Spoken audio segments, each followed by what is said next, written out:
Bonjour, Fabrice de W Boutique. Aujourd'hui, une vidéo pour vous parler des paniers abandonnés et comment ils sont gérés chez WP Boutique. Alors, vous savez que chez WP Boutique, la gestion des paniers abandonnés est directement incluse dans votre abonnement et vous avez la possibilité donc totalement de les configurer et de faire vos propres choix.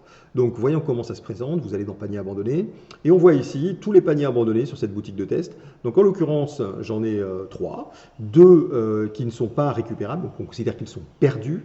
Là, c'est un utilisateur non enregistré, donc non client chez vous, qui n'a fait aucune saisie sur votre site, qui a simplement mis un produit dans le panier et qui est sorti. Donc là, on ne peut rien faire, c'est non récupérable. Vous en avez par contre un, pour le coup, qui est un utilisateur qui actuellement est connecté. Vous avez donc son email et c'est récupérable. On estime que c'est récupérable. Pourquoi? Parce que comme on a les informations, on peut lui envoyer un mail de panier abandonné. Donc comment ça se présente?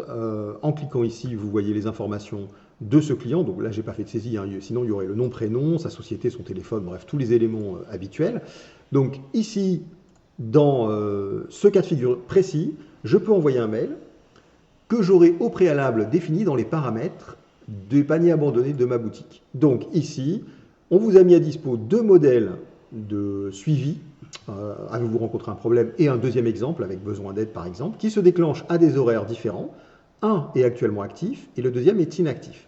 Donc je pourrais faire même une suite de mails de panier abandonné, c'est-à-dire que je pourrais dire au bout de 45 minutes, tu envoies le modèle 1 et au bout de 1440 minutes, tu envoies le modèle numéro 2. Modèle 1, pourquoi pas lui demander s'il a un problème.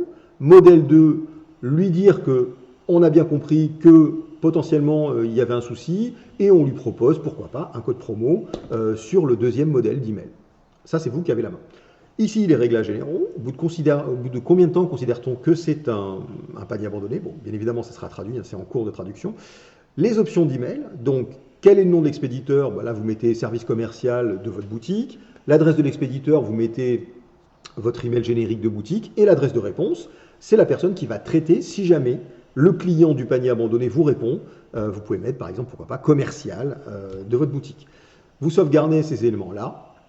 Et c'est réglé, vous avez un modèle, vous avez une gestion des paniers abandonnés sur votre boutique, automatisée, sur lesquels en fait vous n'avez plus d'action à faire. Donc bien évidemment sur les modèles, je vais cliquer quand même pour vous montrer ces différents modèles. Voilà, donc là il est inactif, le nom du modèle pour vous aider. Ici c'est le sujet donc, du mail que recevra l'utilisateur. Et vous avez la main totale pour le corps du mail, c'est vous qui mettez ce que vous voulez. Vous voyez, vous avez un rappel ici pour le renvoyer directement sur le panier de son compte. Vous avez des variables.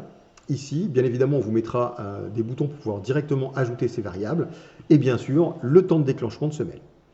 Voilà, c'est aussi simple que ça.